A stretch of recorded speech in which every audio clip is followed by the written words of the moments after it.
भारत के प्रधानमंत्री नरेंद्र मोदी ने लक्षद्वीप यात्रा की तस्वीरें डालते हुए वहां टूरिज्म को प्रमोट किया। इस पर मालदीव के कुछ मंत्रियों ने रेसिस्ट कमेंट कर डाले। इसके बाद ये द्वीप समूह ट्रेंड कर रहा है, जिसकी इकोनॉमी का ज्यादातर हिस्सा भारतीय टूरिस्टों से आता है। पूरी तरह से टूरिस्ट पर निर्भर इस द्वीप के पास जगह की भारी कमी है। ऐसे में वेस्ट मैनेजमेंट के लिए इसके एक द्वीप को ही डंपिंग यार्ड बना दिया गया है। थिलाफुशी नाम का ये आइलैंड आर्टिफिशियल है, जिसे ट्रैश आइलैंड भी कहा जाता है। मालदीव का 80% से ज़्यादा हिस्सा समुद्र से केवल 1 मीटर ही ऊंचा है।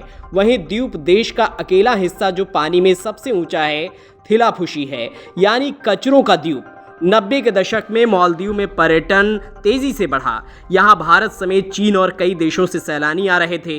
इन्हें 5 स्टार सुविधा दी जाती, लेकिन इस दौरान जो कचरा पैदा होता था, द्वीप के सामने समस्या थी कि उसे कहाँ फेंका जाए। छोटे से द्वीप के एक हिस्से पर कूड़ा घर बनाते तो जगह और कम हो जाती। इसका सीधा असर वहाँ की इकोनॉमी पर होता, तो इसका नया रास्ता खोजा गया। वर्ल्ड बैंक के मुताबिक मालदीव से रोज 860 मैट्रिक टन कचरा पैदा होता है। सी गोइंग ग्रीन एनजीओ के मुताबिक हर पर्यटक की वजह से रोज करीब 3.5 किलो कूड़ा आता है। इसमें ज्यादा हिस्सा प्लास्टिक का होता है, जो दबा या जला दिया जाता है। अकेले कचरा जलाने के कारण इस द्वीप पर 14% से ज्यादा कार्बन एमिशन हो रहा है। मालदीव में लैगून को ही द्वीप बना डाला। ये समुद्र या नदी के करीब की उथली जगह थी, जो राजधानी माले से कुछ ही किलोमीटर दूर थी। चूंकि माले से ही होते हुए टूरिस्ट बाकी जगहों पर जाते हैं, इसलिए सबसे ज़्यादा कूड़ा भी यहीं पैदा होता है। तो इस तरह से लैगून को द्वीप बना दिया गया, जहां कचरा जमा होने लगा। लेकिन करीब 124 एकड़ में फैले इस नकली द्वीप पर एक और सच भी है। यहाँ वेस्ट मैनेजमेंट का काम बांग्लादेशी रिफ्यूजियों को दिया गया है। पूरे देश में कूड़ा इस द्वीप पर लाया जाता है। इसे या तो जमीन के अंदर दबा दिया जाता है या फिर जला देते हैं।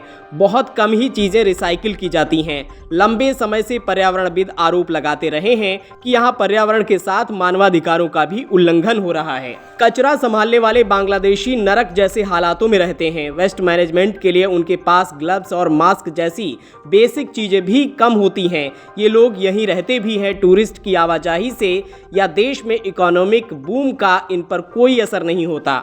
माले के केवल आधे घंटे के बोट पर सफर थिलाफुशी आइलैंड पहुंचा देता है। इस रास्ते में कई बार कचरा समुद्र में गिरा दिया जाता है ताकि कम हो सके।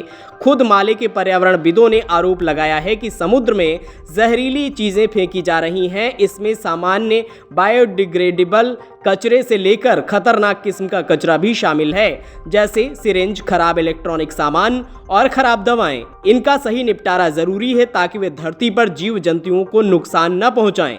साल 2020 में ऑस्ट्रेलिया की फ्लिंडर्स यूनिवर्सिटी के शोध में माना गया कि इसी द्वीप पर नहीं बल्कि पूरे के पूरे मालदीव पर माइक्रोप्लास्टिक का स्तर खतरनाक से बहुत ज्यादा बढ़ गया है। Video desk amarujala.com।